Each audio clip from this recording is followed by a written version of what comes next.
There was no other way. For his life, he could not think of a different solution. The path was clear in his mind.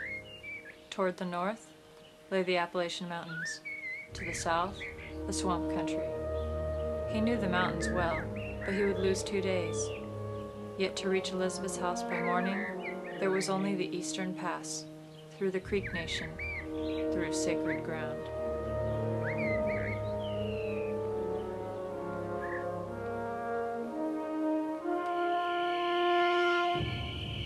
Several thoughts and worries still plagued his mind. Was the risk worth it? Was this the only action to be taken? Even if he had to escape with her and elude her father, where in the 13 colonies would he take her? He was a man of the land, and he lived off the land. A mountain man. Proud of his life, but untalented in the ways of village and commerce. Never in love until now, and now was the first time he had to think of another.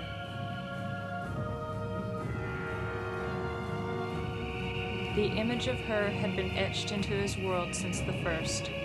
They met in her town market. He was trading his furs of fox and rabbit. She was delivering a message to her brother's store.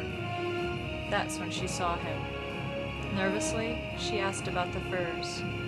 To him, each fur was not just a commodity, but also a story.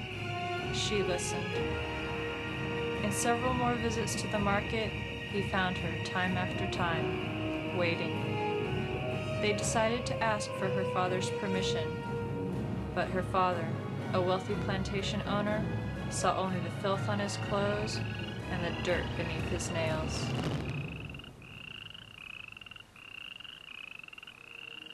The smell in the air was sharp. A storm was near and the night was closing, a night on sacred ground.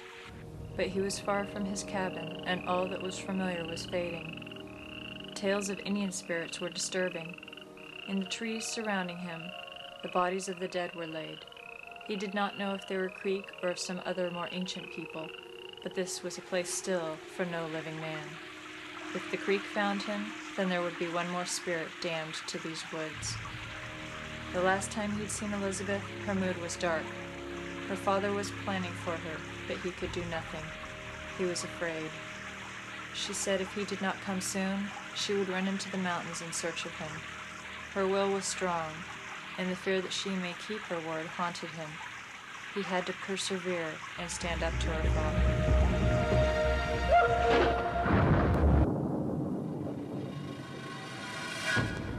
Yet in his life, he had not known a night like this.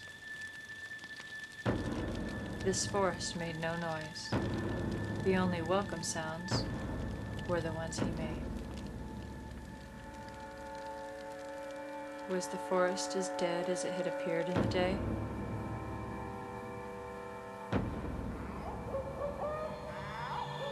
The day, the comfort of light. His fire was the only light now.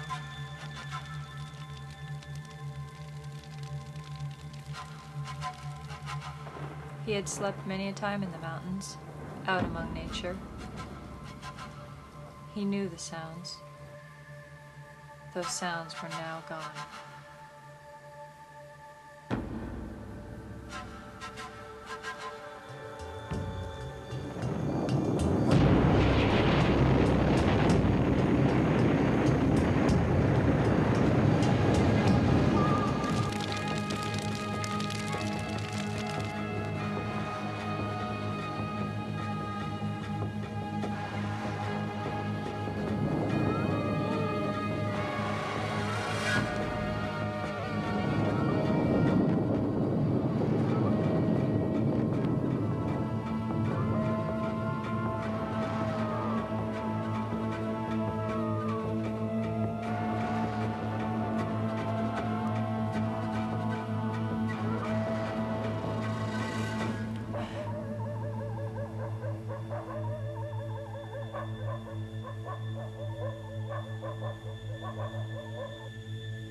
So what happened to him?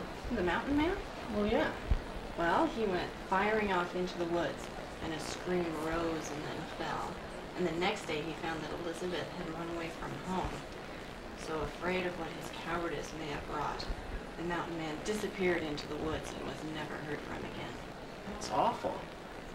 Actually, he was ready to kill anything that he found in the woods.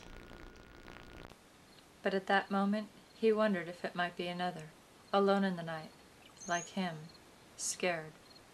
Building his courage, he yelled. A voice answered. It was a familiar voice. Elizabeth, lost. She had run away after a heated fight with her father. The next morning, to her family's great relief, he would take her home. Thankful for the safe return of his daughter, Elizabeth's father blessed the union, and they were married.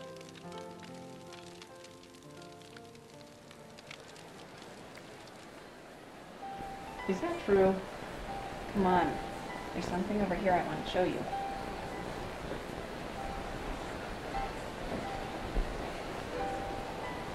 Here is a painting, I believe, of a famous desperado.